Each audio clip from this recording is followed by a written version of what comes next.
nag-flip-flop in relation dun sa reklamo. Ang sinasabi natin, nag-flip-flop dun sa final decision. Here in this case, there's no final decision yet. These are only interlocutory or evidentiary matters. Umaasa pa kami. Umaasa kami dahil sa tingin namin isang malaking paglabag doon sa karapatan lalong-lalo na ng mga flight attendants na marinig yung ebidensya na importante para sa kanilang matagal nang hinahanap na katarungan. Importante para sa amin po na makita ng Senate Impeachment Court. Kaya nga po sinasabi namin simula't simula. Today, we are a witness of how the folly of the Senate Impeachment Court converting itself into a criminal court, yet at the same time, hindi naman kaya natin ipagpatuloy yung ganon because it is political in nature. So pag pinaghahalo po natin yung gusto nila maging criminal court, but at the same time, it is being governed or administered by senators, it's very, very difficult. Sabi nga po natin, if we only copied what the Supreme Court, what the U.S. Supreme Court did, or at least the impeachment process in the U.S., wala pong ganun. Pag may objection, magpipresenta ng testimonya, ng ebidensya, tatanggapin. Mag-object ang depensa, inunot ang objection.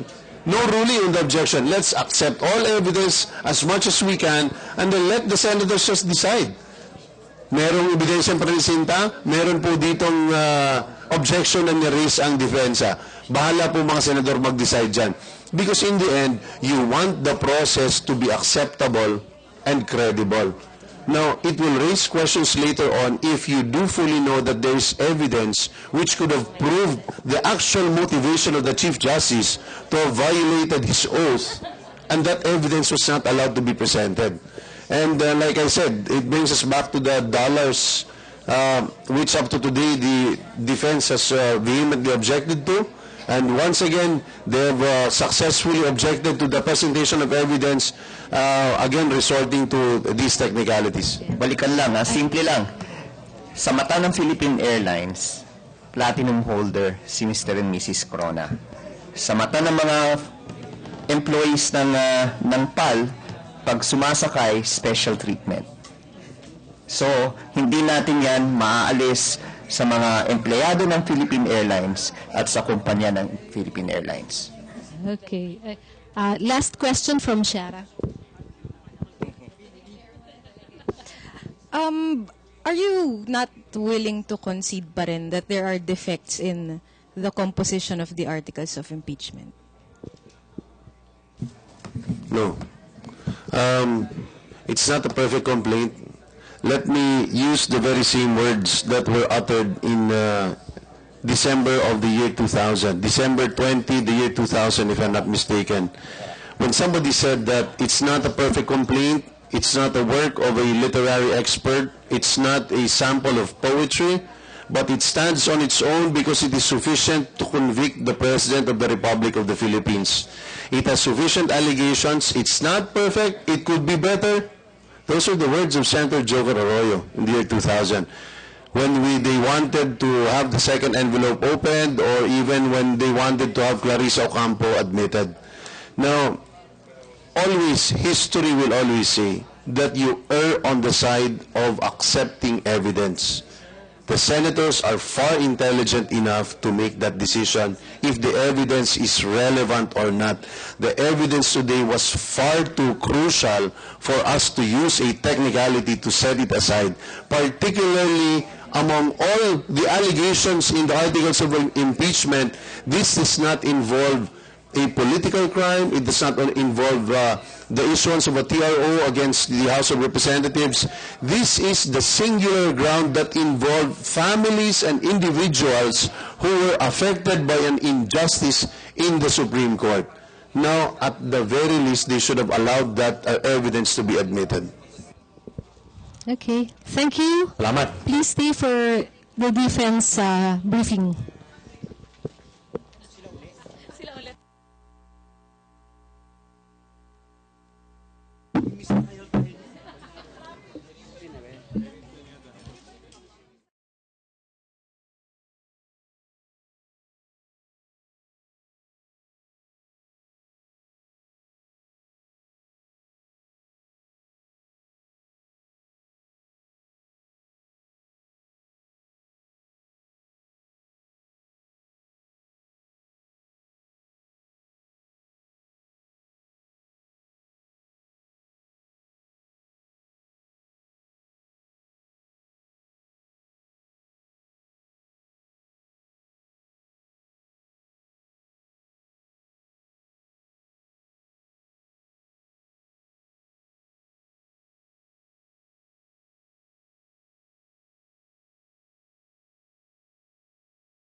Good afternoon. Day 21 ended quite early, actually. It is only the second time that the session has ended before 5 p.m. The first one, if you recall, was on Valentine's Day, which was also incidentally the 88th birthday of presiding officer Juan Ponce Enrile, and it was dismissed early in his honor. Today, however, it ended early for a completely different reason. In fact, today was a lot less eventful than Day 20 yesterday. And it was largely because of, to the defense, the unpreparedness of the prosecution. The prosecution moved on to Article 3, which is the alleged flip-flopping of the Supreme Court on cases already decided on by the High Tribunal. They presented, or should I say tried to present, Philippine Airlines Vice President of Sales Enrique Javier in the prosecution's attempt to prove that special privileges were given to Corona while FASAP versus PAL case was still pending. Presiding officer Juan Ponce Enrile, however, denied that Javier could testify, agreeing with the defense that his testimony is irrelevant because free travel benefits were not included in the charges against him or under Article 3. Now, despite claims of the prosecution that his testimonies would help prove Corona's partiality in favor of PAL, the witness was then discharged. Private prosecutor Marlon Manuel, however, told the court what the witness would have said. He said that a PAL Platinum travel card issued to Corona in 2010 was used for 12 round-trip travels. He was attempting to shed light on benefits Corona allegedly received in exchange of modifications to the Supreme Court's decision. Originally, the Supreme Court had favored FASAP, but then recently, they say, the prosecution says, because of benefits, changed in favor of PAL. Now, Enrile said the evidence enumerated meant nothing as it assumes something not yet established. In Enrile's words, "I consider this a trash. Let it be part of your manifestation." He then lectured the prosecution anew about the defects under articles of impeachment and even suggested that the prosecution modify them. Assistant Manager of BPI, or Bank of the Philippine Islands Ayala Branch Manager Mara Asila, also came to submit the monthly statements of Corona to the court as requested by the senator judges. The prosecution left Article 2 with reservations on the temporary restraining order issued by the Supreme Court regarding Corona's foreign accounts and the 8 additional accounts of Corona and PS Bank that have not yet been marked. Now, there are also talks here in the Senate about alleged tweets coming from defense counsel Judd Roy.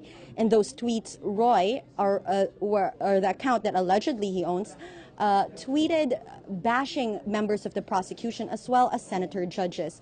Roy has denied that the account is his. He said that defense spokesperson Karen Jimeno and lead counsel Serafin Cuevas also has Twitter accounts under their name, and these are all just a part of black propaganda against them. Now, earlier, Cuevas also raised concerns about senator judges speaking for more than 2 minutes, but that was only a minor concern to what he then said after that.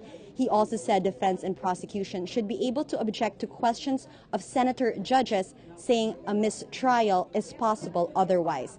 Now, if you recall the word mistrial, this is not the first time, rather, that this word has been uttered by the defense. The first time was when 5 senator judges were accused of partiality by the defense. That was the first time they said that a mistrial is possible. Now, defense spokesperson Tranquil Salvador III, in an earlier press conference, emphasized that they do not want a mistrial, and it does not mean they will ask for one, but that lead counsel Serafin Cuevas is merely protecting the rights of Corona. Enrile says they will discuss this issue in a caucus. The prosecution also adopted PS Bank President Pascual Garcia III as their own witness. Now, if you remember, there was a debate yesterday about whose witness Garcia is, if he would be the court's or the prosecution's. Tomorrow, we can expect more witnesses for Article 3 and hopefully a more fruitful session. Thank you for staying with us today at Rappler.com. Follow us on Twitter at Rappler.com for live updates. And now the defense has a press conference ongoing. Let's see what they have to say.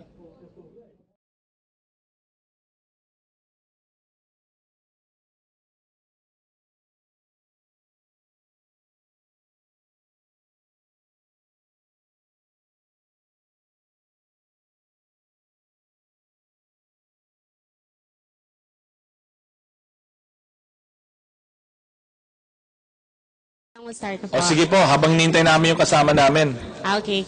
Sir, well, first your reaction po to what happened with Article 3 today and the fact that the witness was no longer allowed to take the stand po. Well, kami po ay maligayang maligaya doon sa nangyari ngayong hapon. Dahil makikita nyo po na tumatalim ang ating Senate Impeachment Tribunal kung ano po ang nakalagay sa batas at kung ano lamang ang nakalagay sa Article of Impeachment. Sana naman po, gaya ng sinabi ng Senate President, ay wag sana namang sisihin sila.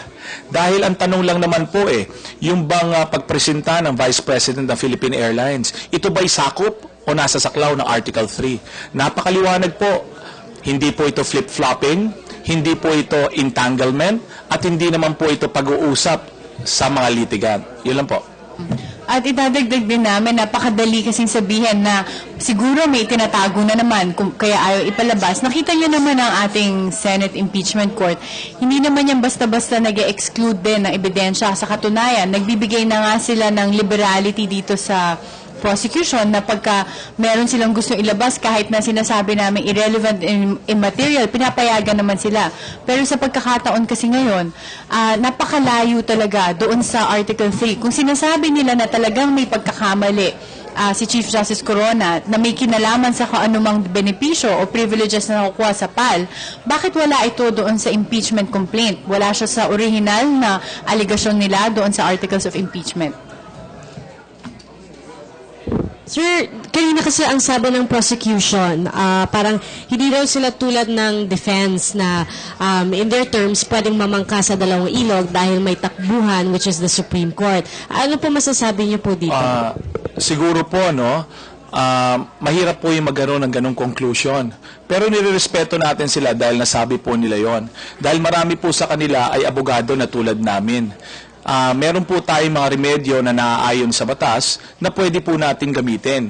Kung hindi po sila naniniwala sa ruling ng impeachment tribunal, ay may mga options po sila na available ayon sa batas.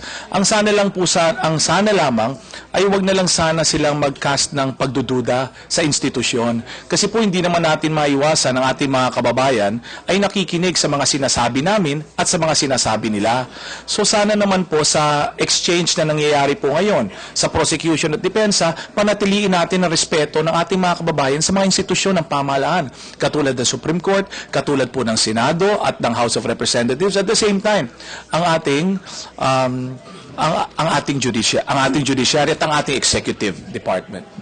Idadagdag ko lang doon ay sa namamangka sa dalawang ilog. Wala naman din kasing choice yung defense kung hindi i-file yung petition for certiorari dun sa Korte Suprema dahil sila ang may kapangyarihan na dinggin yung mga issues na nandun. Katulad nga nung pagtingin kung ang complaint ba dito, yung impeachment complaint, ay naayon doon sa rules of impeachment na na-file ba ito na sinusunod ng mga kongresista, yung mga House Rules on Impeachment. So, nakanino ba yung kapangyarihan para magdetermina nito kundi nandun sa Korte Suprema? So, walang choice kundi doon i-file din. Kaya, sana hindi sabihin na namamangka sa dalawang ilog dahil kung magdedesisyon naman ang impeachment court tungkol doon sa mga ebidensya na inirap sa impeachment court at tungkol doon sa guilt or innocence nung nasasakdal, yun naman na isang bagay na rerespetuhin dito kasi nasa kanila naman ang kapangyarihan na pagdesisyonan ang impeachment case.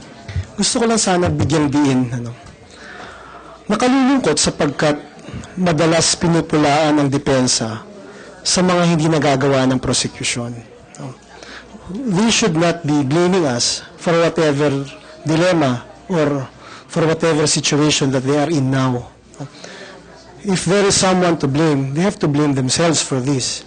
Because katulad nga ho na sinasabi kanina pa doon sa paglilitis, kung inayos ang paggawa ng verified complaint, kung pinag-aralan ito mabuti, kung mayroong basihan na matibay dun sa mga aligasyon bago isinulat yung mga bintang, ay sana ho, wala ho tayo sa pagkakataong ito. Malilit po nilang sinasabi, paulit-ulit. Minsan nga ho, parang nakatatawa na.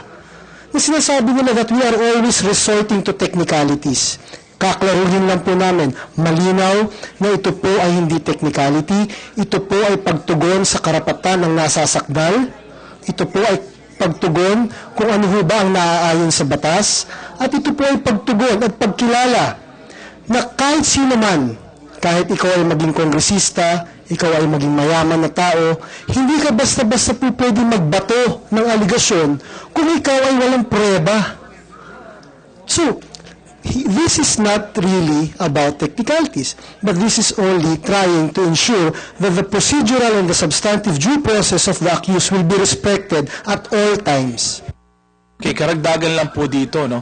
Makikita nyo kanina bago matapos yung proceedings, ano sinabi ni Senate President? Liliwanagin ko lang ito para sa ating mga kababayan. Ang dahilan dito kaya hindi namin inalaw ay dahil ang may problema ang complaint ng prosecution. Mismong sila, ano itong statement na ito? Mismong ating mga senator judges ay nag-iingat. Ayaw nila na masisisi sa mga pagkukulang ng ibang tao. So ang iniiwasan rin nila dito na maaring may ibang tao na magsasabi ang kasalanan ay Senado. Kung di naman kasalanan ng Senado, ay may kasalanan ang depensa. Sa akin po nakikita, isang tao lang o isang grupo lang ang walang kasalanan. But I think the public would know fully well kung ano po ang nangyayari ngayon, mga panahon ngayon. So ang pakiusap lang natin ay obserbahan ninyo ang mga nangyayari. Hindi po kami nandito para magturo. Andito po kami para sumagot sa katanungan ninyo at para malaman ninyo kung ano ang totoong nangyayari.